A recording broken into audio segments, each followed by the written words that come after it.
Hey guys, Drewcore here. I just wanted to show off a little bit of what I've been playing this week, cast on Crit Inquisitor. With the introduction of the new threshold jewels, I started kicking around ideas for how to use them, especially the ones that give multiple projectiles. Two of the spells align perfectly with the rest of the idea I had for the build: the cold projectiles, Frostbolt, and Freezing Pulse.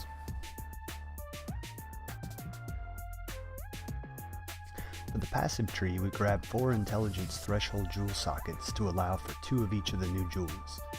This allows us to emit any multiple projectile gem and the damage penalty associated with those supports. Aside from that, the rest of the tree is pretty similar to many cast on crit builds. While leveling, the off stats, especially strength, were a huge struggle, so I had a few of the plus 30 nodes allocated for a while until, between gearing and some other tree optimizations, I was finally able to spec out of them. Gearing is pretty simple. You need Cospri's Malice, a 5-link body armor, Lycosidae, and Choir of the Storm.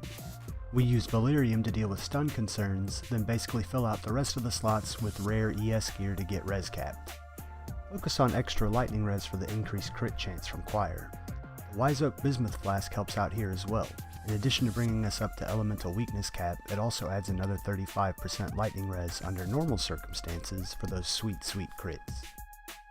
For auras we use Discipline, Blasphemy Warlord's Mark, and a Herald of Ice with Curse on Hit. The Curse on Hit applies both Assassin's and Poacher's Mark. It gets a little weird sometimes because we can only have 2 curses on monsters. In practice though, this allows for nuking packs and gaining frenzies and powers, and then on the closer combat and more dangerous situations, we have the 2% leech from Warlords as well as the endurance charge generation that brings.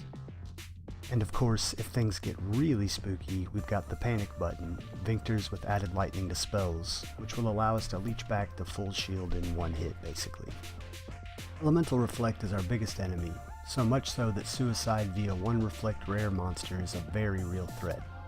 Stay vigilant and keep that Vinctor full for these situations. This is especially true when running beyond maps. It's not uncommon to have a Reflect rare that's also a volatile spawn under your feet and die before you have a chance to even react. Or to see a Soul Conduit Reflect rare is also very scary because you have to kill it twice without dying to Reflect. Obviously, Reflect elemental maps are out altogether. Other mods to be wary of are Cannot Leech and Hexproof. While I've run both as tests, it was pretty unpleasant and dangerous, and I really wouldn't recommend it. I hope you guys enjoyed the video. There are links to my profile and the passive tree for this build in the description below. You'll also find links to my Twitch and Twitter. Come by and see us sometime, and happy grinding, Exiles!